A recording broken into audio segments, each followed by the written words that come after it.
পেকুয়ার উজানটিয়ায় বিরোধীয় সম্পত্তি দখল বেদখলের জেরে দুই গ্রুপের মধ্যে সংঘর্ষ, আহত ১৩। সকাল ৮ ঘটিকায় ইউনিয়নের ৮ নং ওয়ার্ড রূপলীবাজার পাড়ায় এ ঘটনা ঘটে বলে জানা গেছে। বিরোধীয় ২৭খানি জমির মালিকানাকে কেন্দ্র করে এই ঘটনার সূত্রপাত বলে জানিয়েছেন স্থানীয়রা।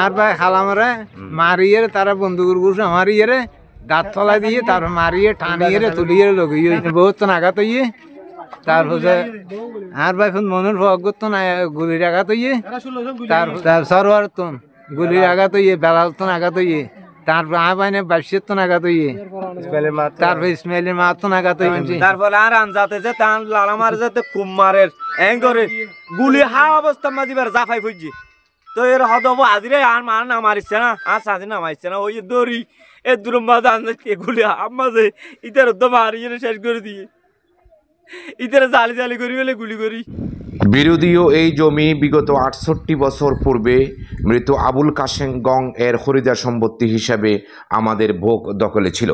২০২৪ সালে জমিদার মহিমচন্দ্র নামীয় একজন তৎকালীন জমিদারের পাট্টামূলে মৃত আলী হোসেন গং এর ওয়ারিশগণ আমাদের কাছ থেকে দখল নেয় বলে জানান ফরহাদ ইকবাল। এমদাদ মিয়ার নিলাম খরিদ করার পর এমদাদ মিয়া যে অংশনামাটা করেন অপরাপর আরও ৩ জনের, এমদাদ মিয়া সহ মোট ৪ জন, এমদাদ মিয়া তার অংশ থেকে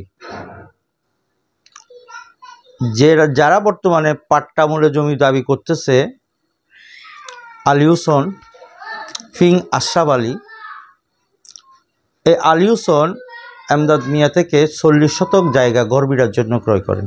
আর অপরাপর যে অংশনামামূলক অপরাপর ব্যক্তিগুলা এই জমির মালিকানা সত্ত্ব আদায় করেন বা মালিকানা সত্ত্ব প্রাপ্ত হন দুলা মিয়া, মোহাম্মদ শরীফ, এমদাদ মিয়া, এদের কাছ থেকে আমার মরহুম পিতা মাস্টার আবুল কাশেম এবং তার ভাইরা মালিকানা দাবিদার হন। এদের নামে ৮১ নম্বর PS এবং বিভিন্ন ডিআরআ চূড়ান্তভাবে রেকর্ড আছে। আর এই পাট্টাটা নিলামে উঠছে যে তার ডকুমেন্ট আমার কাছে আছে, আমরা কি মূল্যে জমিটা প্রাপ্ত হয়েছি তার ডকুমেন্ট আমাদের কাছে আছে এবং আমাদের নামে যে BS ডিআরআ রেকর্ড চূড়ান্ত আছে এই ডকুমেন্টও আমাদের কাছে আছে। ২০২৪ সাল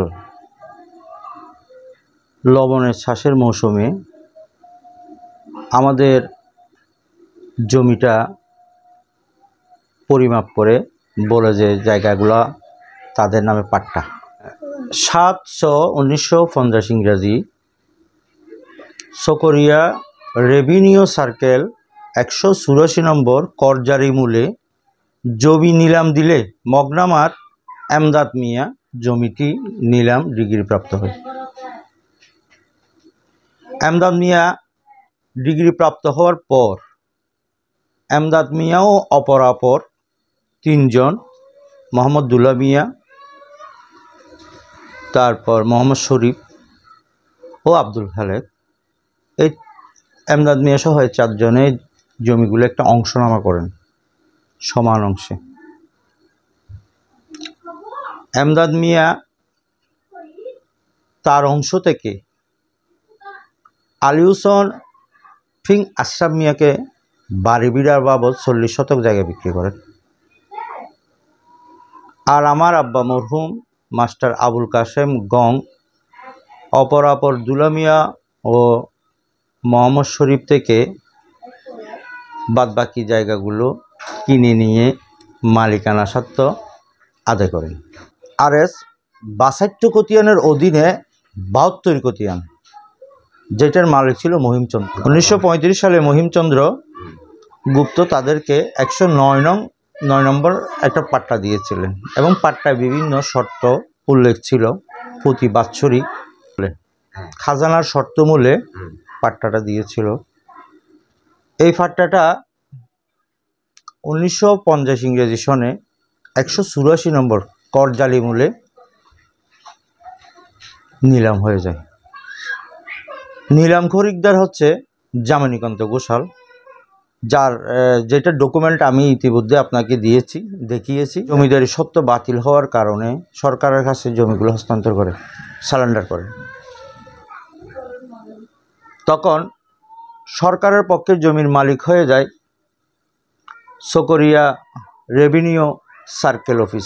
অপরপক্ষে জমিদার মহিম চন্দ্র গুহ কর্তৃক প্রণীত পাট্টামূলে মৃত আলী হোসেনের ওয়ারিশগণ জমির প্রকৃত মালিক বলে দাবি করেন মোহাম্মদ ইসমাইল। আসসালামু আলাইকুম, আমার নাম মোহাম্মদ ইসমাইল ফিদানুর নবী। আমার বাড়ি পূর্ব উজানটিয়া, রূপালী বাজার পাড়া।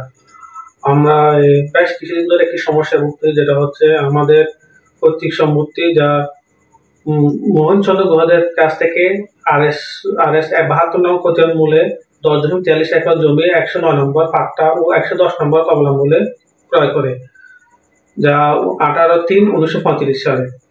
এবং আমাদের যার এই BS 81 নং খতিয়ানের আমাদের নামে রেকর্ড আসে প্রায় 43 শতক জমি, বা আরো অনেক জমি আমাদের নামে রেকর্ড আসে নাই।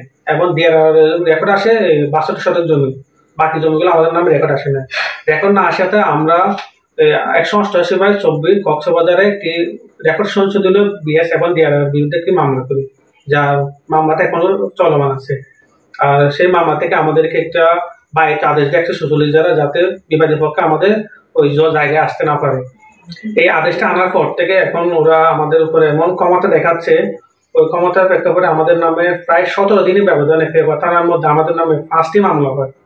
3টি মামলা এখনো চলমান, একটি মামলা ডিবির কাছে দিয়েছে, যেটা আমরা চাঁদাবাজি করতেছি। আমরা আদেশ পাওয়ার পরে আমরা বিবাদী পক্ষ থেকে আমাদের জায়গা থেকে তুলে দিচ্ছি। সে মর্মে এখন আমাদেরকে আমরা নাকি চাঁদাবাজি হয়ে গেছে, যাদের গুণাগানে লুটপাট করতেছি, তাদের 10 লক্ষ টাকা 20 লক্ষ টাকা ক্ষতি করতেছি, তাদের ম্যানেজারকে আমরা মারধর করতেছি। আবার বিভিন্ন থানার মধ্যে কোন একটা মামলা হলে সেই মামলার মধ্যে আমাদের নাম ঢুকিয়ে দিচ্ছে কোনো কারণ বশত ছাড়াই। পেকুয়া থানার ভারপ্রাপ্ত কর্মকর্তা সিরাজুল মোস্তফা বলেন, মামলাটি প্রক্রিয়াধীন রয়েছে, খুব শীঘ্রই প্রশাসন কাজ শুরু করবে।